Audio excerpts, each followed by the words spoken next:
what you do here affects everybody in town. And what the Mr. Mercedes killer did in season 1 is going to come and bubble up out of the surface. And you are going to see a whole new level of depravity. Hi, Maximiliano. Hi, how are you? Good, and you? Nice to talk to you again. I spoke to you years ago for Avengers. Yes. Oh, for a bit. That was many, many years ago. Yes. Yes. Yeah. And I was living in Miami. Now I'm here in LA. So. Oh, okay. And a whole different life. And I was in LA, and now I'm in Charleston. I live in Charleston. Yeah. You see. Thank you so much for your time. It's a pleasure to talk to you and to talk about these intense, very, I don't know, like there is a little bit of drama, like a lot of things going on in these Mercedes. How is it for you, like, to come back? I know that the series has been for a while now, is at Peacock, but what was it for you to come back for season 3? For me with season 3, we didn't know what we were gonna do, kind of what we were gonna come back to do in season 3. My character especially, because my character is not originally in the books. So I can kind of either be there or not be there. They were like very nice to decide that I should be there in season 3. I think it's super intense this season, I think in particular, because it's not so much about the Mr. Mercedes killer. It's more about like the damage that he inflicted on the town, and now how that damage is coming back to manifest itself in the town of Bridgeton, Ohio, which is not a real town in Ohio. It's a fictional town for the books. But so this one is more of like what happens, what's the collateral damage from the first season of these people being impacted by what happened in the town and how they've never really recovered. So it's nice to kind of like take it back to the beginning where, season 3 almost directly connects to season 1 in a way. So the audience who watched the show will be like, oh, wow, okay, cool, they're doing that. Like they're seeing how it affected the other people in the town by using the main 5 actors in the show. They use us to go back and see how it all connects to everyone else. Yeah, you mentioned that you have a lot of free, like, building this character, Antonio Montes, and you also have a lot of experience playing agents, right? So how much that experience and how much did you bring from your old characters to this one? You know what? This character, I had a lot of fun on this character. This character, I think, is kind of the most me of the other characters. The other characters are kind of like, not really a lot of personality, and this one's all personality. And what was great is, because I played the assistant district attorney on this show, and having, David E. Kelly, who is an attorney, who started out as an attorney and became a writer, because they needed an attorney to write stuff when he did LA Law back, a million years ago. And that's how he essentially started his career as a writer. So it was nice to like have him, and Jonathan Shapiro wrote all of my stuff when it came to all the legal stuff, all the law stuff. So they have a, foundation in reality when it comes to the law. And they were able to say like, okay, now this stuff, you can do whatever you want and be yourself and play. But this stuff is like, you have to be by the book, in terms of how you're going to interact with people as a lawyer, as an attorney, especially as a prosecutor for the jurisdiction. So, but it was fun. They essentially were like, have fun with it, make, and the thing is, the show's kind of heavy.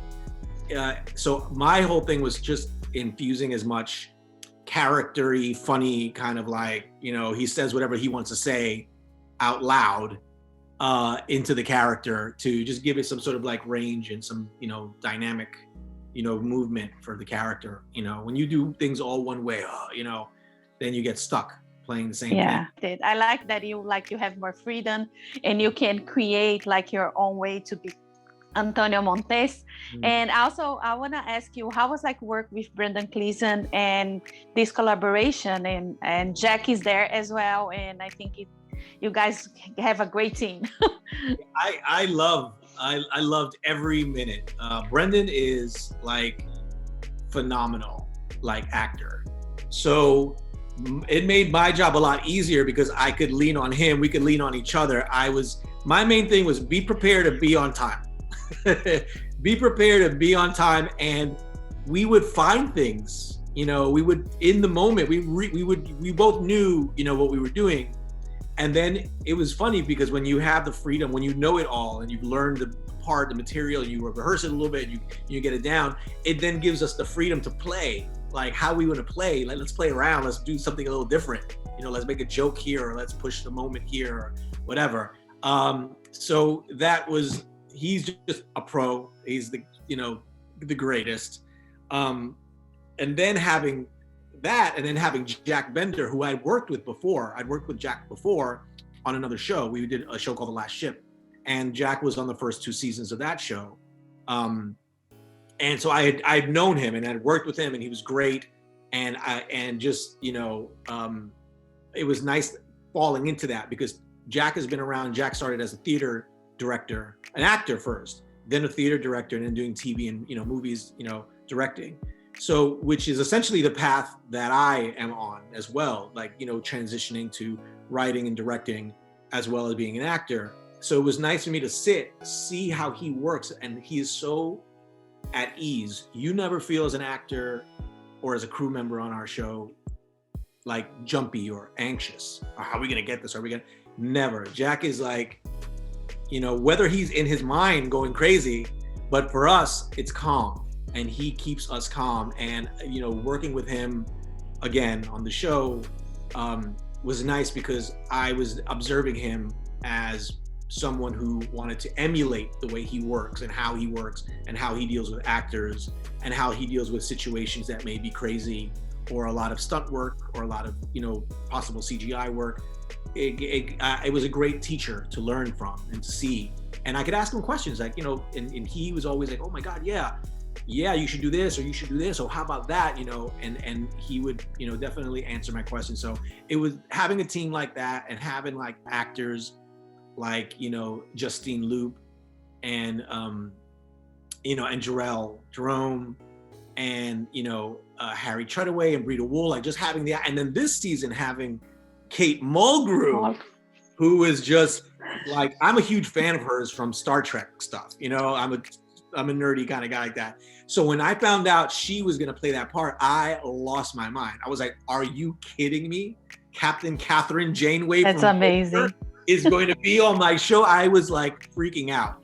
And then having, having Bruce Dern on the show, it was just this we had an embarrassment of riches this season. Having Brendan, obviously Brendan and David and Jack and Stephen King, loving everything we did, involved in it, and then having this new group of actors mixed in with Holland Taylor, like having everyone come back, it was phenomenal. It really was a special thing to come back. No, I think it's amazing because you can see like you have a really good collaboration, and I bet you learn a lot with them, and they also learn with you. And I just want to ask you, like, from Antonio's point of view, what do you say to my viewers the season 3 will be about? Ooh, okay. So season 3 will be about, as Antonio telling you, season 3 exactly. will be about a lot of crazy shit that's happening. But it's gonna be about, what you do here affects everybody in town. And what the Mr. Mercedes killer did in season 1 is going to come and bubble up out of the surface.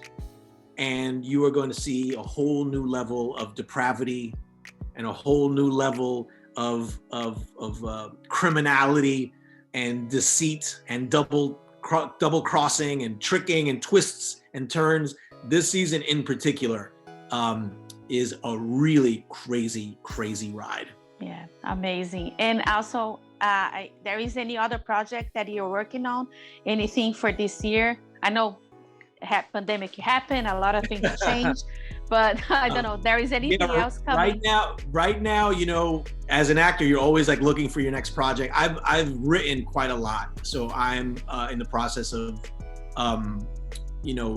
probably directing my first feature before the year is up. It's just mostly Spanish language film. That takes place it takes place mostly in the US and a little bit in Mexico City. But yeah, it's exciting. It's scary and exciting. And it had made it into the second round of judging at Sundance, which gave me and my team sort of like, oh, we should get this out for people to read and see what it is. And, and then there's been interest in, from producers to produce the film. So I like to always keep my options open. And to me, again, this has always been a natural progression for me to want to go from continue acting, never stop that, but moving into writing and directing films. That's amazing. That's amazing. And it doesn't matter to be in Spanish. Hablamos español, entendemos español, todo. And to me, the film is, and it's mostly narrated, so it's voiceover in Spanish, but it happens in Southern California. So there's a lot of English in it. It's kind of all mixed up. It's kind of the way America is. We're all kind of mixed up, English, Spanish, Portuguese, French, it's all kind of mixed up. But this one in particular, it's about 3 people from Los Angeles at 3 different points of the immigrant experience. And they become sort of a strange family when they have to take care of a girl who's been separated. This takes place during the Trump years. So it's when the child separation started happening, and a little girl came home and everyone was gone, and everyone had been deported, and it's these people trying to make like a little family to get this girl back to her mother. Oh, amazing! And that's the story. Yeah. Oh, that's awesome. Okay, I cannot wait to watch it, and I hope gets like you rush that and get done and get ready for us to watch it. Oh, Maximiliano. I just want to thank you so much for your time. Like, it's a pleasure to talk to you again. And I wish you like a lot of success. Thank you. And I just like rooting for your directorial debut. Thank you very much. I appreciate that. That's awesome. It was good seeing you again. Yeah, nice talk to you. Thank you so much. Okay, thank you. If you like this video, don't forget to comment, to like, and subscribe to our channel right here.